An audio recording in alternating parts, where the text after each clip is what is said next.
আমাদেরকে সবচেয়ে ভালোবাসেন আমাদের রব আল্লাহ। সত্যিকারের ভালোবাসার ডেফিনেশনটা হচ্ছে যে আপনি নিঃস্বার্থভাবে কাউকে ভালোবাসেন। আমাদের আশপাশে যারা আছে, যারা হালাল, ইভেন হালাল, আমার মা, আমার বোন, আমার বাবা, আমার স্ত্রী, আমার ছেলে, আমার মেয়ে, এদেরও যদি কখনো স্বার্থে আঘাত পড়ে, দেখবেন সেও আপনার পাশ থেকে সরে যাচ্ছে।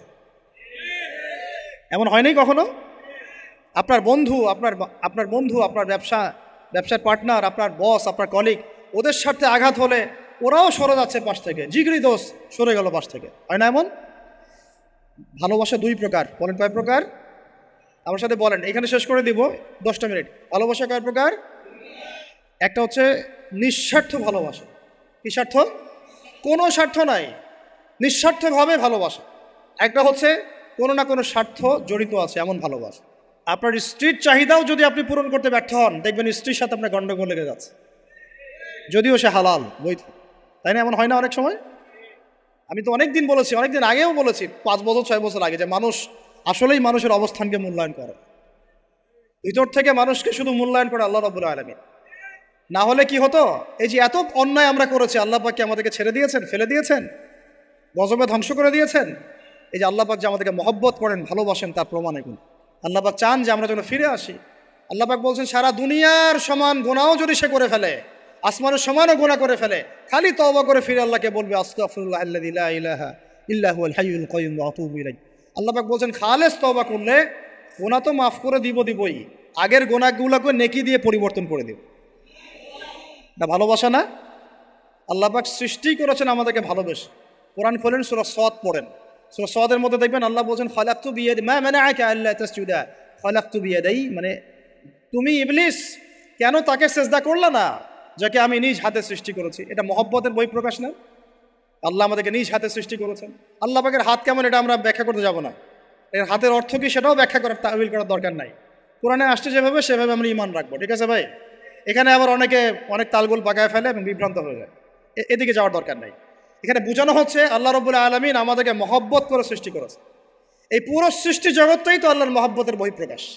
সবকিছু এত নিপুণভাবে চলতেছে, এটা মহব্বতের বহিঃপ্রকাশ না? আমি আপনাদেরকে নিয়ে যদি কোনোদিন কক্সবাজারের সৈকতে তারা দেখাতে পারতাম, তাহলে আমি বুঝাইতে পারতাম আপনাদেরকে যে এই মহাবিশ্বটা ঠিকই আছে কীভাবে। তারার মধ্যে একটা গাণিতিক ক্যালকুলেশন আছে যেটা সবাই জানে না। যারা একটু অ্যাস্ট্রোনমি নিয়ে পড়াশোনা করেছে তারা জানে। আপনার আপনার মানে মাথার বিবেকই উল্টায় যাবে যে এত সূক্ষ্মভাবে কিভাবে আল্লাহ রাব্বুল আলামিন এই মহাবিশ্ব সৃষ্টি করলেন।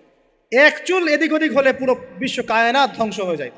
এটা কি আল্লাহ পাকের মহব্বতের পরিপ্রকাশ না? আল্লাহ পাক তো বরং বলেছেন পুরো সৃষ্টি পরিবারটাই আল্লাহর আল্লাহর পরিবারের অন্তর্ভুক্ত, সুবহানাল্লাহ। এমনকি আল্লাহ পাক আমাদেরকে বলেছেন, তোমরা জমিনবাসীর সবার উপর রহম করো, ইরহামু মান ফিল আরদ ইয়ারহামুকুম মান ফিস সামা। তোমরা সবার উপর রহম করো, দয়া করো। দয়া রহম এটা তো মহব্বতের একটা অংশ। তোমরা সবার উপর দয়া করো, রহম করো, মহব্বত করো। এটা কি হবে?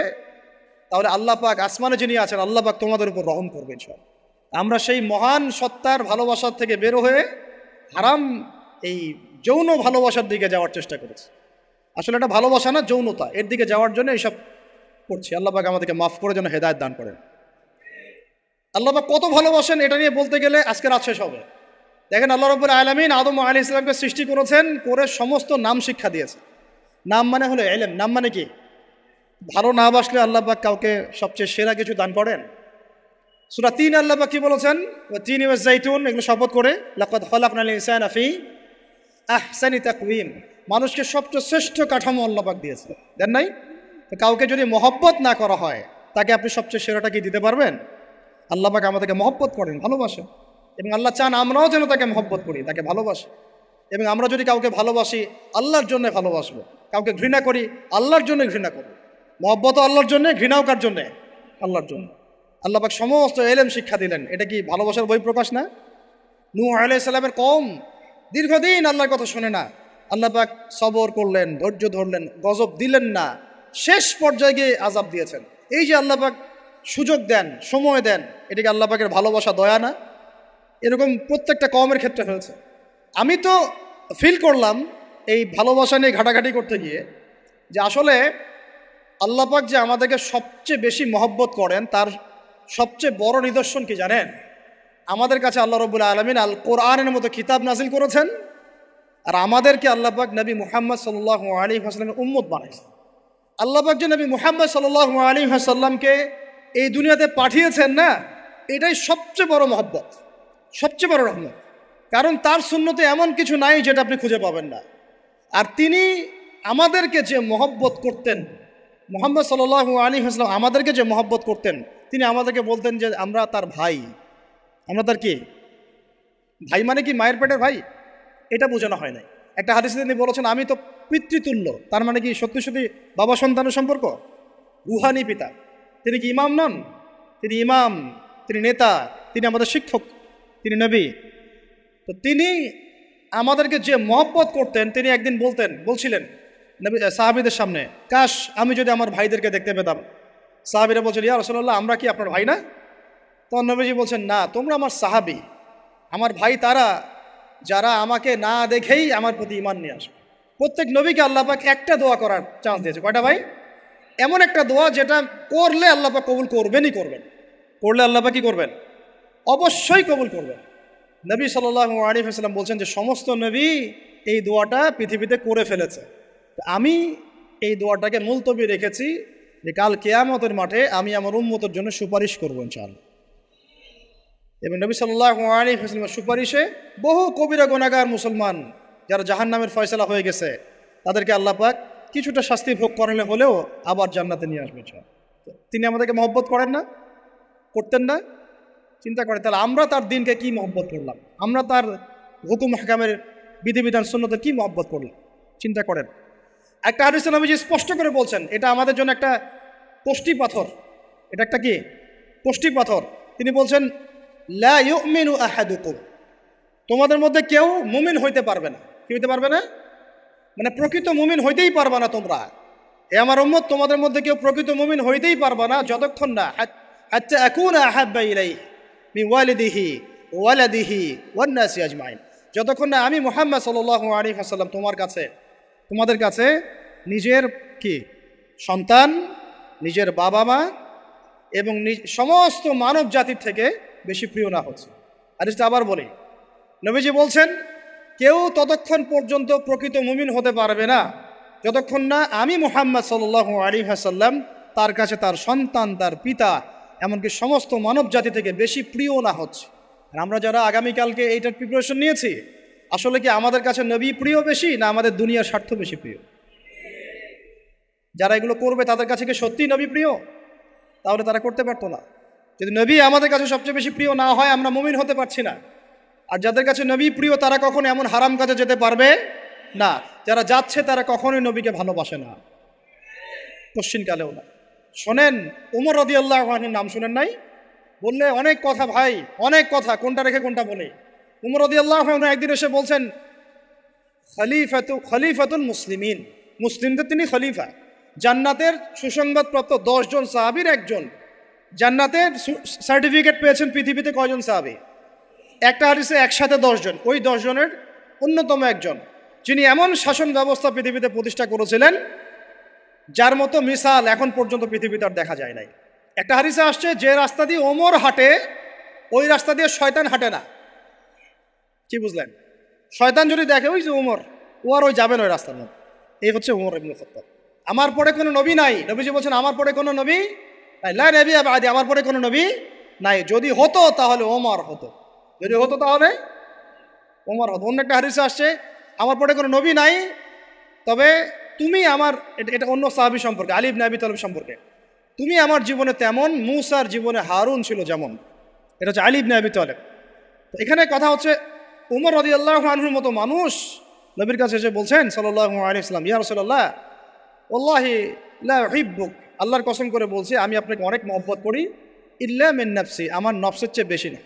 মানে আমি আমার জানের চাইতে আপনাকে বেশি মহব্বত করি না। কথা কি বুঝতে পারতেন কি?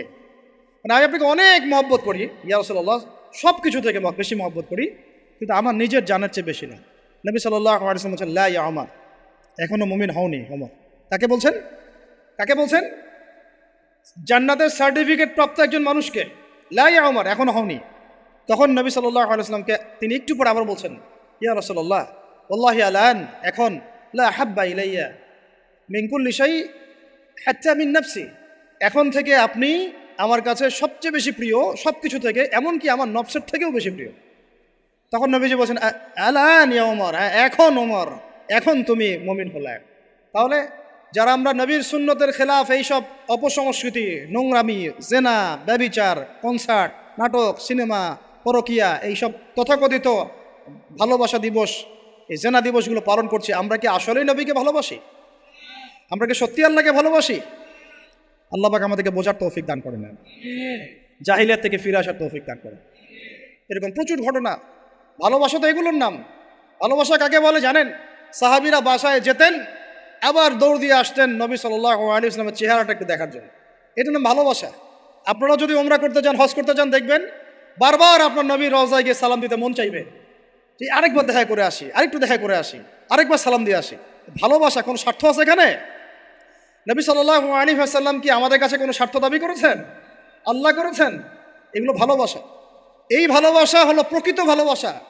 আর এগুলো যেটা চলছে এটা হচ্ছে যৌনতা। এগুলো কি চলছে? যৌনতা। ভালোবাসার নাম দিয়েছে এখন যৌনতা। এগুলো ভালোবাসা না, এগুলো পাশবিকতা, প্রবৃত্তির দাসত্ব। প্রবৃত্তি মানে মন যা চায় তাই করতে যাচ্ছে। আপনার মন চাইছে একটা মেয়ের সাথে রাত কাটাবেন, এটাকে আপনি ভালোবাসা নাম দিলেন, কিন্তু এটা হচ্ছে ভালোবাসা না, এটা কি প্রবৃত্তি, পশুত্ব, দাসত্ব, পশুত্বের দাসত্ব করছে। আল্লাহ পাক আমাদেরকে কথাগুলো বোঝার তৌফিক দান করুন। এরকম সাহাবীরা কত ত্যাগ করেছেন। তালহা রাদিয়াল্লাহু আনহুর নাম শোনেন না অনেকেই। নবী সাল্লাল্লাহু আলাইহি ওয়াসাল্লাম উহুদ যুদ্ধের দিন সংকটময় একটা অবস্থায় ছিলেন। তালহা রাদিয়াল্লাহু আনহু একা নবী সাল্লাল্লাহু আলাইহি ওয়াসাল্লামকে ঢাল হিসেবে পিঠ পেতে দিয়ে আসেন, উনার দিকে কোনো তীর যেন আসতে না পারে। শেষে দেখা গেল তার গায়ের মধ্যে 40 থেকে 50টা তরোয়ারের আঘাত আছে, তীরের খোঁচা আছে, বর্ষার খোঁচা আছে।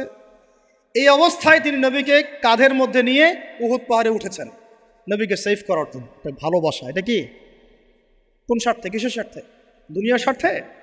জান্নাতের স্বার্থে।